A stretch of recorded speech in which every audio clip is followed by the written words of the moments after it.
Hello, everybody, and welcome to Against the Fence. Welcome back to the Q&A series. Today, we are joined by UFC Lightweight Mike Davis, who has a professional record of 9 wins and 2 losses. He's got a UFC record of 2-1, and he trains out of Fusion XL Performance in Florida. Mike, how are you doing, my man? I'm doing great. Thank you for having me on. Honestly, it's great. I love when people reach out and get me to get on these interviews. Yeah, I love having these conversations. You two are great people. I know we've had a little conversation before this. Yeah. Oh, cheers, bro. Really appreciate it. It'll be fun. It will be fun. And we're looking forward to really getting into who you are, bringing your personality forward, and just like introduce you to the audience, man. But no, again, thanks for spending the time because that's really cool. Yeah, that's really absolutely. Cool. So how this kind of Q&A series normally works, we'll ask you a few kind of relevant questions to you at the moment. And then what we'll do is we'll move on to a bit of a fan questions segment where people in the chats will be asking you a few questions themselves. And then we'll sort of wrap up towards the end with a game, which will be UFC, Beat the Clock, UFC trivia. So yes, and you'll be competing against Adrian Yanez, who done it last week, and trying to get a quicker time than him. What if I don't know the answers? Oh man, I mean, it's gonna be difficult if you don't know the answers. You say pass. If you say pass, it's gonna add 3 seconds onto your time. That's the penalty, I'm afraid. Though. Okay. So nervy stuff. How confident are you feeling earning yours? Hell, I'm not confident at all. We'll see how we go. We'll see how we go. Let's mix up with some difficult ones, some easy ones, but we'll see. Yeah. All right. But I guess for starting off then, I mean, let's just sort of dive into, what's been going on with you at the moment, really? Recent injuries have kept you out of competition prior to the Mason Jones fight, which was in January 2021. You were scheduled to fight Giga Chikadze. Then back in March, you were forced to withdraw from a fight against Jai Herbert at UFC London in March. What's this past year been like for you? And what sort of injuries have you been battling? The past year, honestly, has been one of the better years of my life, to be honest. I'm happy. I'm enjoying the time I have. I'm traveling around. I go to different places. I've been to Washington, D.C., the White House, everything. I've been teaching kids and doing what I like to do. But injury-wise, the Mason Jones fight, I did break my hand. I broke my hand really bad. I had 4 pieces in a break on my hand here. And I had like 5 pins in my hand. Yikes. Wow. I got suspended from the UFC for about, I think it was 8 months. So I couldn't fight until August. Man. Wow. And once August came around, I believe I got COVID. So I was out for like another month and a half. And then once it hit like November, I've been ready. November and forward, I've been clean, clear, ready to fight. I've been asking. They gave me a name in January, end of January, Jai Herbert. I was like, perfect. But before you go, I heard that they were having this event in London, and he's like, there's no location at the moment. So I was like, okay, well, I'll wait until they have a location. Then they came back and said it is in London. I was like, well, I don't feel like going to London right now. They had the war going on. They had the war was starting. It wasn't. It was just starting. And I don't want to travel during all this stuff. I just got over COVID. Yeah.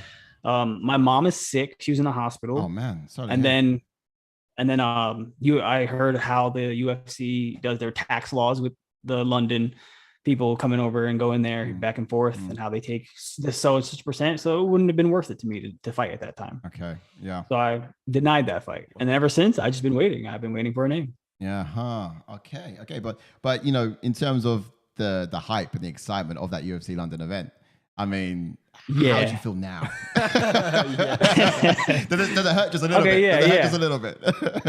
It hurts a little bit seeing how, like everybody got a bonus and like the most bonuses ever given on a UFC event. I mean, obviously, that event alone, there was a lot of winners from the UK and from Europe. Yeah. One of those who wasn't that successful was the guy you were meant to be fighting against, Ilia Topuria. Yeah. How did you think that you would fare against Jai Herbert? Would you think it would be the same similar outcome? Oh, absolutely. Especially because I don't mean to disrespect, but Ilya is a 45er. Yeah. He's small. He's tiny. I fight better than he does, and I'm huge. I'm 6 foot and I'm fucking built. So I hit a lot harder, I promise. That would the same outcome. I'm fast. I know I'm faster. I wrestle better. It just Yeah. The same outcome. I don't know if it would have probably been quicker though. I love it. Oh, we've been watching your fights, man. You're a bit of a problem in the octagon. You know, you got the sort of wrestling aspect of things. That's what I'm trying to be. Yeah. The only person who has ever taken me down in an MMA fight, period, is Gilbert Burns. Yeah. Ever. And look, and there you go. All my UFC fights. Any fights, honestly. Yeah. Well, has the UFC been in touch recently? You know, can we see you back in the octagon anytime soon? Oh yeah. My manager is talking about me getting back in August, and I agreed to fight whoever name they threw at me. I'm healthy. I'm in shape. I can fight. I did have a dream, and I believe in my dreams, like prohibitions or whatever you call. I believe in that, and I signed a contract for October 1st, and then I looked at my date on the calendar, and there is an event on October 1st, so that could be a sign. Okay. October. And my birthday is October 7th, so it'll be like a little pre-victory. Nice. The stars are kind of aligning, but nothing's being said yet. I mean, you know, here at ATF, we like to play a little bit of matchmaker as well. And, you know, when you look at your previous opponent, you know, you defeated the highly talented and undefeated at the time 2-division Cage Warriors champion Mason Jones in your last outing. So you must be looking for someone with momentum in the talent stacked lightweight division.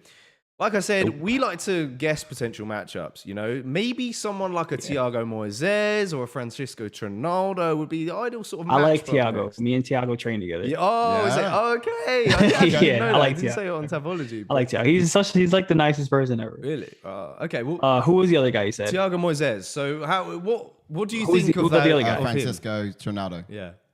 They're the two. I don't know who that is. Trinaldo. I don't know who Francisco is. So that's up in the air. I don't know who that is. I guess it's got to be that guy. Okay. I mean, but if I was to pick, I would find whoever is losing a lot and kind of sucks, and I'd fight them. Oh, okay. Okay.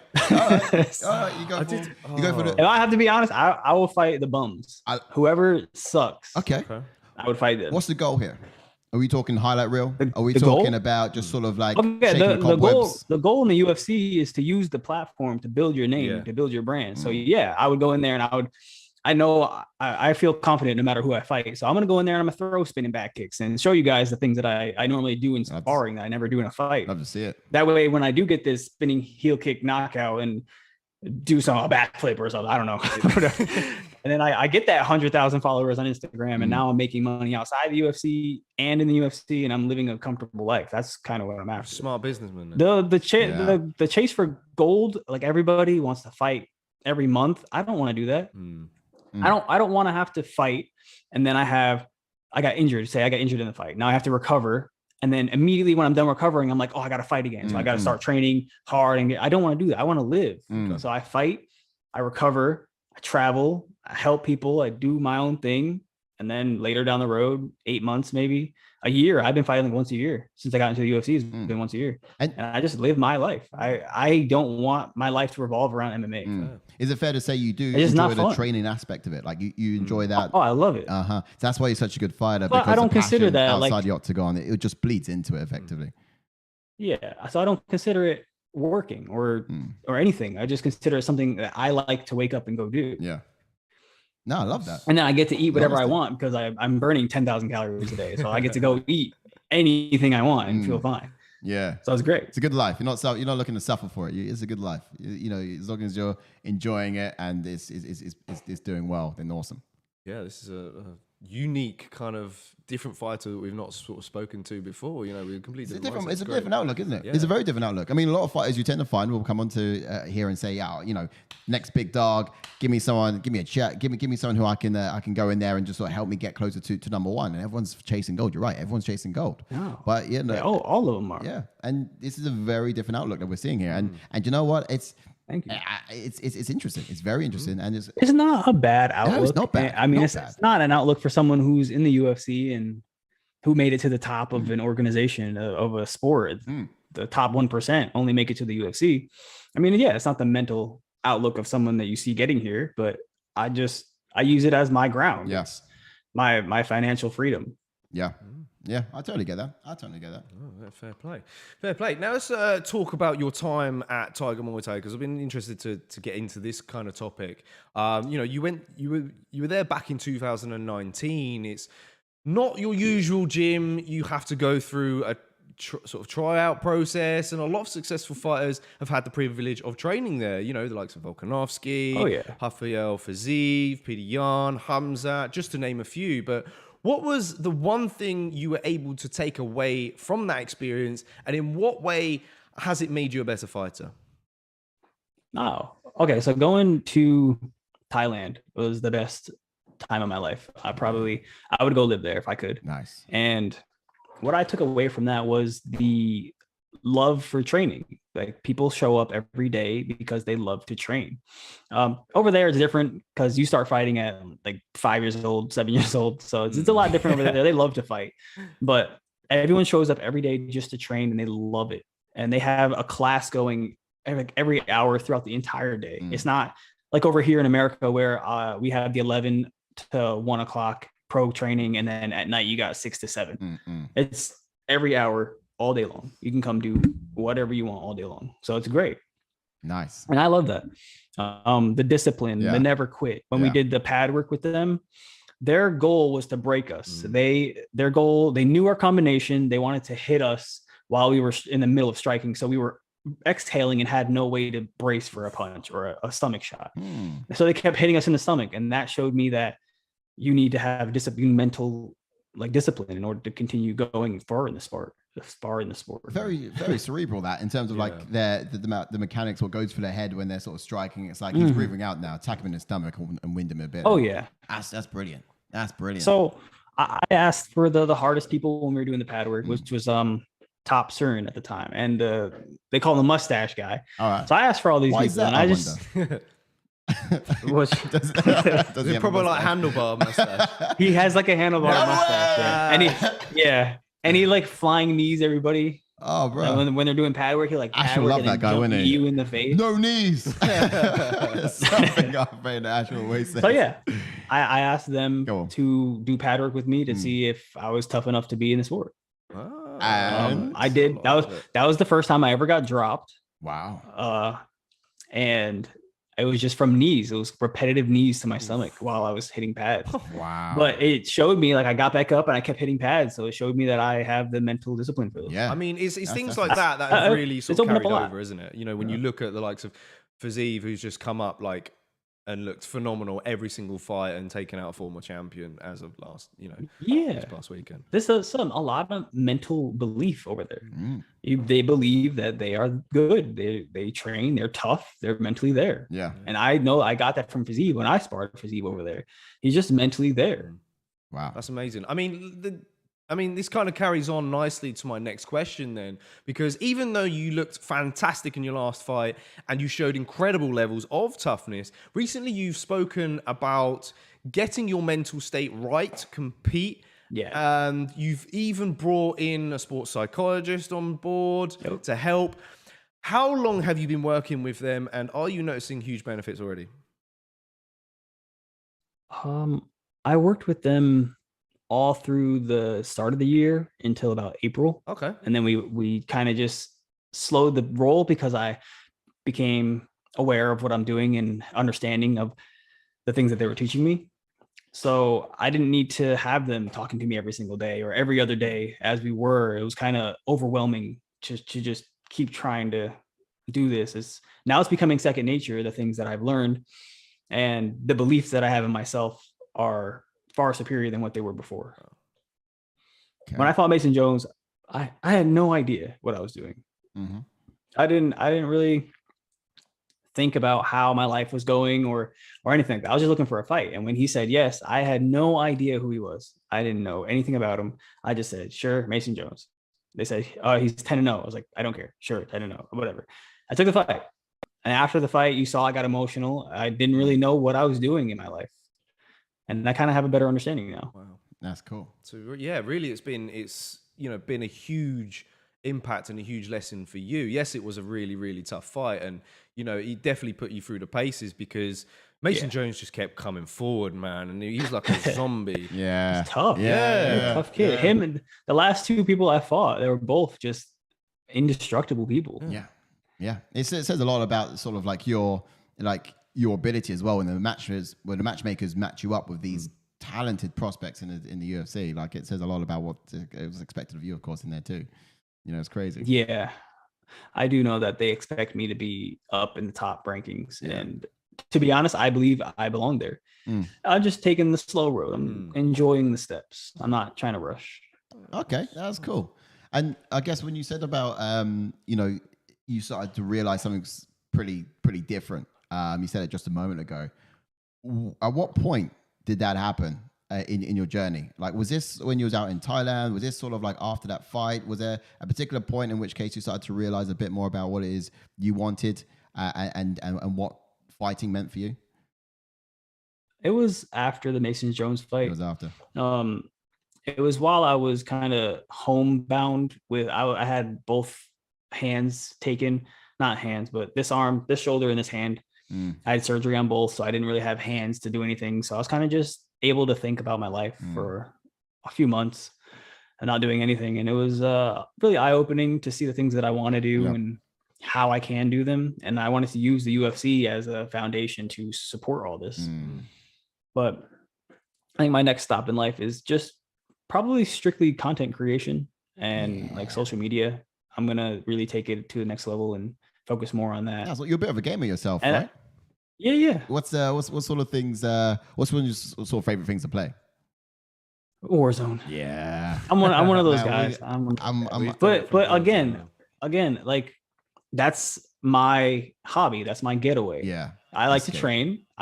But it's exhausting. And then after training, I don't want to continue thinking about MMA where other people will. So a lot of people will go to train. They'll come home and be like, oh, I should have did this then. I should have subbed this guy. Yeah. He got me here. And I'm like, no, I'm just going to go home, turn on my video game and forget everything. The chats here are blowing up. You got Ash There's going, people having a yes. conversation. got a fight game. Tommy, he's saying brother. Kate and Adrian Baker's like, lol. They just love the fact that you play in the Warzone. That's like one of our favorite games. Oh yeah. In lockdown, we used to have these little. We used to do a lot, but then this channel take over. You know, we rarely play keep now. it serious. Yeah. Keep it serious. You know. But we do really mean to blow some steam. Like, I mean, I'm quite frustrated with my PlayStation. To be fair, I want to get like a new one, and then I'll be like having Sundays aside just to sort of like jump in a Warzone with the boys. Again. But I miss it. I do miss it. It's crazy. It's a good time. It really especially if you have a group of people you play with. We'll send you an invite sometime. We'll send you an invite sometime. Please do. Yeah. I play on the PS5 right at the moment, so I can definitely join you. He's gonna murk you. That's cool. He's gonna murk you. I'm interested to see what. I mean, I'm a strategic fighter. I'm a strategic, I don't know, gamer, I guess. So when it's like when we're in there, it's like we got a sniper. You need to have your heavy artillery with like the you know, and then you got to have like your fast perk guy who's going to run around and distract and that kind of thing. So you just stick to the vehicles. It's all about strategy. You still stick to the vehicles. Oh yeah, this guy's the thing, isn't it? It's like, so I get the car around, and so we're in a pickle, gunfire from the left, right, and the airstrike's coming in. It's like, I'll get the car around. He's the man who'll pick you up and take you danger when it gets hot, man. Come from a lorry, everyone jumps in, and we get out of there. Like that's it. Oh man, the chats are looking pretty. Yeah, we're gonna move on to some fan. Shall we get some questions out in a bit? Yeah, I just got one more. Probably be a bit of a quick one. Okay. You know, you currently train at Fusion XL. You've done some work at American Top Team with the likes of Mike Brown, Dustin Poirier, Edson Barbosa, a lot of high-level athletes. Do you plan on heading back there at any point in the future? Yeah, that gym is great. I do believe it's more based around having a fight instead of like an everyday lifestyle of fighting. That's a gym you go to when you have a contract signed and you need a 6-week camp, that kind of thing. So I'm not really sure what I want to do next. Right now I'm in Florida. I don't even know if I want to stay in Florida, to be honest. Okay. I hear Texas has a lot to offer. The houses are cheap. I'm kind of in the mood to buy a house next instead of continuing to rent a 1-bedroom apartment. So that's cool. Yeah, a lot of people have been moving. It's up in the air. Yeah, it's up in the air. Yeah, well, to get to that point, that's cool. That's a big step in life. I mean, I sort of have an inkling that because you said the Thailand trip was a bit of a spontaneous thing for you, right? 2019 to head out. Yeah, it was super spontaneous. So, I mean, any sort of next spontaneous places that you're really itching to sort of get out to? Ooh, not to my knowledge. Okay. Something will pop guess up, and I guess it's a I'll point of just jump spontaneous, on it. isn't it? It's a point of spontaneous, isn't it? Yeah, no, it you happens. don't know It's until just it random. happens. But I get a call Monday morning, like, hey, you want to go to Mexico? Done. Let's go. That kind that's of cool. thing. Okay. I will give you a call tomorrow morning and ask you to come to London. All right, down there. let's move on to some Okay, fan questions fan then. questions. We've got one from Fight Game 247 who just said you're his favorite guest so far on the channel. bro. And he also says, go. Yeah. Question for Mike: can you tell me who the best? Wait, can you read that? I can't see Which it from one? here. This one right at the top. You're going. Okay, so from Oh, Ash, that's it. who would your dream fight be against? That's Ash. I said by Tommy. You said Mike. See, yeah. Can you tell I get me? this sorry, question. Yeah, answer that one. You want to? Okay. So I get this question asked a lot, and it falls back to how I just explained my ideal of fighting. Fighting isn't what I love to do. It's not. It's my financial freedom. I'm good at it. It's like if I could tie shoes really well, I would find a way to make my money tying shoes. It's that kind of thing. Nice. So I don't really wake up in the morning being like, oh, I wish I could fight Max Holloway. Yeah. Like, it's not. I don't have a dream to fight somebody. Because fighting isn't fun. Nobody likes to get punched in the face. So there's nobody out there that I would die to fight. Okay, I've already got your dream matchup. I'm going to tell you your dream matchup. Okay, I thought we your just going to dream intervene and say that is talk about your kinks. We don't want to know about your kinks, JK. I know you like getting punched in the face in the bedroom. Your dream matchup is against Max Holloway in the war zone. There you go. We can do that too. If anything, because I know how humble Max Holloway is, I've met him in Abu Dhabi. I would like to do like sparring against Matt. Okay. Even if we had to fight, it would be fun. I know it would be fun. Warning though, his off switch is broken, Max Holloway. So once you start, it just keeps getting. Yeah. All right. So this question I was supposed to read out. It says, "Can you tell me who the best upcoming fighter is that you trained with, or who's unknown to the MMA community at the moment?" Yeah. So a bit of a shout out to, I guess, the guys you've worked, done some pad work with in your time that you think could really be someone to come. Upcoming fighter. There's these should we two watch out young for? kids. There's these two young kids here at Florida. I'm pretty sure they're still amateur. Mhm. I don't recall their names. They're at Fusion. Okay. I just don't recall their names, but I know that he's a 35er. One's a 35er, the Yeah. other one's a 45er, and they gave me problems. Huh. They gave me problems. Uh-huh. So I was like, oh, okay. And they're still amateurs. I was like, these kids are gonna be monsters. Wow. I mean, I guess if you're standing on the shoulders of giants, right, and you're training with some of the best in there, they're really cutting their teeth.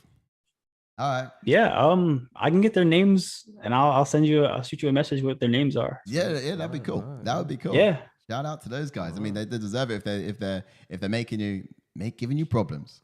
All right, so I've got another question by Gwen, and I'm going to probably butcher his last name, but it's Neskavich, I think. So Gwen is saying, "Hi, Mike. I heard from other gamers that you're going to be in Ohio the weekend of July 23rd. Is that true?" Ooh. Of course. Yeah. So that's what we were talking about, the whole little streaming aspect. And I just partnered up with a few people. I'm gonna give a little shout out real quick. My bad. Stuff Gaming. They gave me a nice little custom Beast Boy controller. And Viral Tech. Viral Tech is a company out in Ohio. They made me a custom PC, start to finish, black and green, just to match my controller.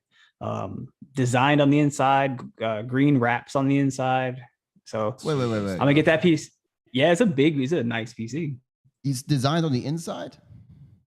Yeah, so there's like custom wrap the GPU and my housings and whatnot. Yeah, everything's a custom wrapped, so it's really nice. It's gonna be cool. And so I'll be gaming on a PC now.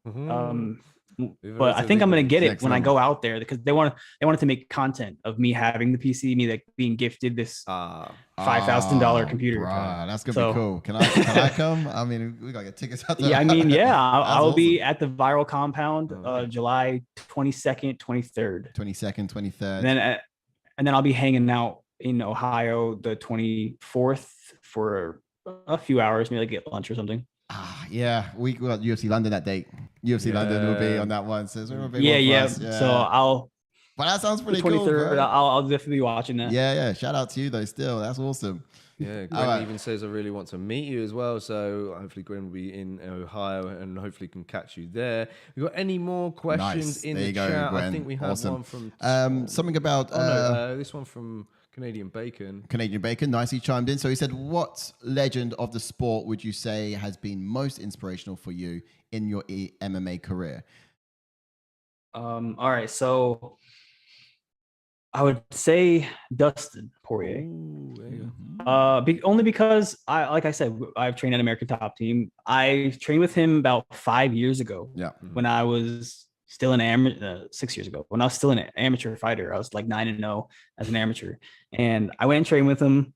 We did wall work together, and he couldn't take me down, and he couldn't get up when I took him down. And I was like, then he was like, gave me compliments. He's like, Mike, you're really good. You're gonna keep going. You'll be in the UFC. And this is back when he was like bald and that era. Wow. So it goes. So now, training with him, we both had to go when I fought Mason Jones. He went to Abu Dhabi because he was fighting Conor McGregor. That Saturday, I fought on Wednesday. Right. So we did the whole camp together. We did all the training together. That's cool. We flew together. We ran all together. I learned a lot about how he is, how he does interviews, how he's treated, how he treats others, how important the fight is to him, how he cares about his family. Wow. And he just gave me a lot of inspiration. Wow. As what it's like when you get that high, like you get that recognized. Dana White stopped in the middle of the street to talk to us. So like it showed me a lot. Wow. He's definitely the most inspirational person that I've met in this career. I love that. I love how it's also got like not just the aspects inside the octagon, but outside the octagon, even more so. Yeah. You know? And that's what makes a whole complete fighter. You know, it's not just what they do on the canvas, it's what they do off the canvas. And that's awesome. That's awesome. Great example. All right. Got another question here from Ash. He said, message me after the stream and let's jump in the war zone. And then Ash also wants to know if you know Frankie Edgar, because you was talking about Dustin Poirier. Yeah, Ash has been He's campaigning huge. to try and get Huge Frankie on fan. the channel forever. He's a big Frankie Edgar fan. I don't know Frankie Edgar. Not personally, Well, you know. I never met him. Yeah, I've never met him. Okay, and then I guess we'll get this last one then from Tommy. Okay. So Tommy says here, do you remember the first time you got punched in the face? How different is it, that feeling, to how it is now? Ooh. Oh, is he? I feel like a question like that is going to jump out of somewhere and punch you. That's a big question too. All right. So going through my amateur career, I had no care about being punched. I was picked on a lot as a kid. So I was always terrified of people. Confrontation would make my skin crawl all the time. And because I got picked on a lot, I went to Customato's gym, who they took me in and taught me how to fight, how to box. And even then I never wanted to strike. So I joined the wrestling team so I could wrestle. And I went through that whole wrestling phase. I did my whole MMA career just wrestling. My amateurs wrestling. I'll throw one punch and wrestle. But the first time I got punched in the face, it reminded me of why I want to wrestle. So I kept wrestling. And then after my first pro fight, my first pro fight was against a wrestler. So we kind of just wrestled back and forth. I won. I out-wrestled him. 3-time Florida State champ. If you were wondering, I out-wrestled him. The second fight, I won because I took the guy down and dislocated his shoulder. After that, I joined a different gym, I believe. And I started boxing a lot, all the time.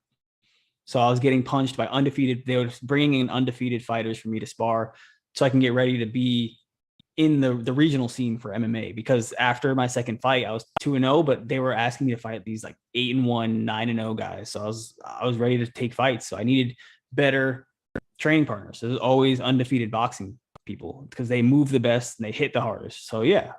After that, I have no problem getting punched. Now my striking is probably one of the most feared in the division. Wow. Yeah. Yeah, you can say that again. Yeah, absolutely. All right. Thank you guys for Great comments and questions in the chat. I think people have really warmed up to you as a person. A lot of thank yous in there, of course, as well. Yeah. But it's time to move on to the game we've got installed. Oh, that was next. Okay, we're there. Oh man, we're there. Okay, it's that time. Not of the year. looking forward to this at all, are you? So I'm gonna fail this miserably. No, we need to. As you can see, I don't have very good UFC knowledge. So All right, go ahead. We'll see. We'll let's how see. it This goes. is it's called Against the Clock UFC Trivia, and Jordan's going to reel off for you 15 questions at speed. Now you have to answer them 15. at speed. If you don't know the answer, say pass. But for everyone you do pass, it will cost you 3 seconds. Yeah. Okay. But it should be good. It's just make sure you listen to the question carefully, and you'll be fine. Cool. All right. All right. I'll get in You're charge the timer, of the timer. Time Meister. Time Meister. Are you ready, Time Never gonna Meister? get used to that name. Are you ready? You ready? Cool. Ready? You tell what it says when. Go. Go. Who's the president of the UFC? Dana White. In which year was the first UFC event? No idea. All right. Which fighter? 2004. Which fighter did Conor say, "I'll wrestle my balls on your forehead" to? No idea. All right. In jiu-jitsu, which guard position shares the name with an insect with wings? Butterfly. How many title Nice. defenses did Khabib have? Just one more time. How many title defenses did Khabib have? 5. Nope. In 0. I don't know. I have no idea. Which fighter took his shorts off and said, "My balls were hot"? Derek Lewis. Yes. In the gym, which long object suspended from the ceiling do you hit? Heavy bag. Go with that. Which fighter had the horrendous nickname Sexual Chocolate? No idea. Which discipline combines elements of dance, acrobatics, and music? Capoeira. The sex position 69 is also a jiu-jitsu position called... North-South. Nice. Who was the first women's strawweight champion? Strawweight. I don't know. Okay. Pass. Which fighter has the nickname Nigerian Nightmare? Nigerian Nightmare. God, that should be. It's there. I don't know this one either. Okay. It was. Which fighter gets called Gyno Tit? Izzy. Yes. Okay. In an interview, which fighter said the line, "Nate can't even count to 5"? See, I don't know that. Okay. In Usman? No. It's Conor McGregor. In a post-fight interview, which fighter said, "You better win your next fight because I'm coming on that ass"? I heard that. I don't remember who it was though. Okay. Damn. All right. That's it. Cool Okay, time. stop. See, I don't pay attention enough. Okay, that was about 2:13. So we'll add up the ones. So that was 7 wrong. 7 wrong. 7 and wrong on that 15. one. Ooh, shit. But do so the that- I don't know what I'm doing. I mean, props to you. You had some good ones. you did say Usman at one point. I was like, oh, that was the answer to the one 2 questions ago. Yeah. That was the one. It was the Yeah. the Nigerian That was, Nightmare. yeah, I it was, remember. yeah. Yeah. He just gave it a little bit too The late. horrendous nickname of Sexual Chocolate. I was thinking John Ngannou for Jones. some reason. Oh, Those guys the fuck guy bond who together, said that you better win your next fight, otherwise I'm coming on your ass.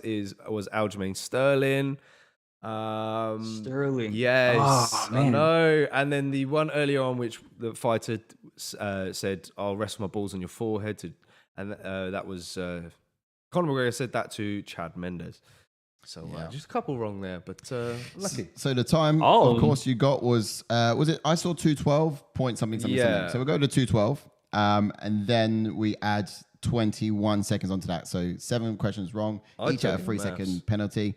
You're talking around 2. Yeah, 2 minutes. I'm not good at 21. trivia. Yeah. This isn't made for me. Well, I mean, look, you're only the second person on, so who knows what could happen in the future. But yeah, we're going to do a bit of a leaderboard at the moment. So you're sitting in at second, so it sounds good, right? Yeah. That's what Two we're again. people. Second place. Yeah, at the moment, there's only 2 people have done it, so No, there's got to be someone out there less knowledge than me. yeah, I'm sure it will come eventually. But no, thanks for taking part in that game, of course. I don't know what we're doing in terms of timing wise. I did kind of have one little personal question. I might have to go back and double Go check ahead. the clock on that one, because what I think might have been is if it was 2:13 or 2:12, I can't quite remember. I thought it was 2:12, but we'll double I check. think this is about 2:12, 2:13. Yeah, I did 2:13. get So otherwise, so you're talking around, 2 minutes 20. Okay. But we'll Right, lock that in. the I'll put guys it on in the the chat, I board. think, have got us anyways. Yeah, one real quick question before we wrap up is I just want to get your opinion on this. You know, it's more of a personal one, you know, because Florida is my favorite place on the planet, like I said before we went live. I'm assuming you've been to every amusement park out there, right? Yeah. I live 15 minutes from Universal and Disney. Mate, there you Oh, go. wow. See, perfect. You know, that's my I don't even think 15 minutes, probably like 10 minutes. Oh, Wait mate, a second. Are you on the campus? Are you like on site? yeah. No, I live over in Windermere. I believe that's where like Shaq lives. Ah. I live over here in the nice area. Nice. All right, well, I don't trust a lot of places in Orlando. no. I mean, I don't know. That's fair. But that international drive strip, man, well, childhood memories. Yeah, no, holidays. I don't live anywhere over there. Okay, all right. But even so, which is your favorite park to go to, and what's your favorite ride out of them all? So I've never been to Disney inside of the original park. Okay. I've just been to Animal Kingdom, Oh, sick. and that was just a spontaneous little trip we took. It has to be But spontaneous. Universal's probably my favorite because it's more adult based. Mhm. And then my favorite ride. Yeah, what's your favorite ride? Or what one are you eager to go on? Oh, I don't know. yeah. What one's like really sort of I'm making you curious? eager to go on the new like Hagrid ride. Oh, ride. yeah. Oh. I haven't been on it. I haven't been on it. Oh, I that's haven't been a- back. yeah, That Let's see was that one. literally the last time I was out there. It was going to be. It wasn't quite opened up yet, but they were still building. Yeah, it wasn't. Last time I was there, it wasn't open, and then I canceled my annual pass because I moved down south.